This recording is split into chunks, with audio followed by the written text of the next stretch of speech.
اس ملک میں جب عام ورکر کا نام لیا جاتا ہے نا تو جیسے کہتے ہیں ادنا کارکن، تو چہرے پہ شرارت آ جاتی ہے۔ یہاں آپ کو پتہ ہے کئی کارکنوں نے بھی اخبار نکالے کہ جی یہ مالکان جو ہیں وہ کارکن ہیں اور ان سے بڑا ظالم کوئی نہیں پیدا ہوا۔ میں تجربے کی بنیاد پہ بتا رہا ہوں کہ جو انڈسٹریلسٹ مالک ہیں یا کاروباری پیشے سے وابستہ افراد ہیں وہ پھر کوئی رحم کر جاتے ہیں۔ میں جرنلسٹوں کے گھر سے بات کر رہا ہوں، اور یہ جو ورکر مالک ہوتے ہیں ان سے بڑا ظالم کوئی نہیں ہے۔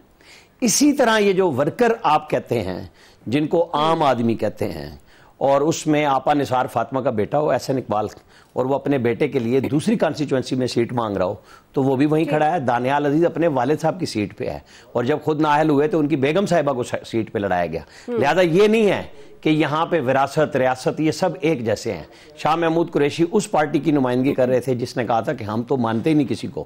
جب وقت آیا تو پہلے اپنا ٹکٹ لیا، پھر بیٹے کا، اور جب سیٹ گئی تو وہاں پہ انہوں نے اپنی بیٹی کو ٹکٹ لے کے دیا، اس کے اوپر بھی خوب ہوئی۔ یہ ہمارے ہاں روایت ہے، یہ سیاست، ریاست، جمہوریت چلتی ہے۔ اصل میں جو جمہوریت ہے وہ بلدیاتی اداروں کا نظام ہے جو کہ یہ بڑی سیاسی جماعتیں چاہتی ہی نہیں، اور وہ کوئی بھی ہو اس میں کوئی آخری نئی جماعت تو پی ٹی آئی تھی نا، جس نے آ کے پنجاب سے بھی بلدیاتی نظام کو زیرو کر دیا تھا، اور جو گلزار صاحب نیسلے ٹاور کراچی میں گرا رہے تھے عام آدمی کا چیف جسٹس ہو کے، وہ پنجاب میں بلدیاتی اداروں کے بحالی کے بعد ان چیئرمینوں اور ناظمین کی توہین عدالت کی درخواست بھی سننے کے لیے تیار نہیں تھے۔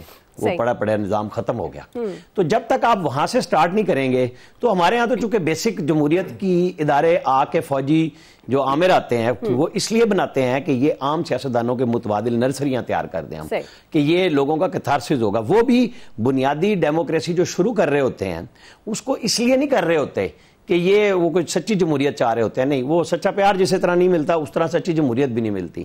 اب آج دیکھیں وہ ہمارے اسلام آباد میں ایک لطیف صاحب آئے اور انہوں نے پر لطف بیان دیا، مطلب وہ بھی تو ایک اس شہر کا ہے نا کہ میرے تو پیروں تلے بھون نکل گئی، جب یعنی انہوں نے منظر کشی کی کہ زمین نکل گئی، یہاں اس پورے معاشرے کی زمین نکلی کھڑی۔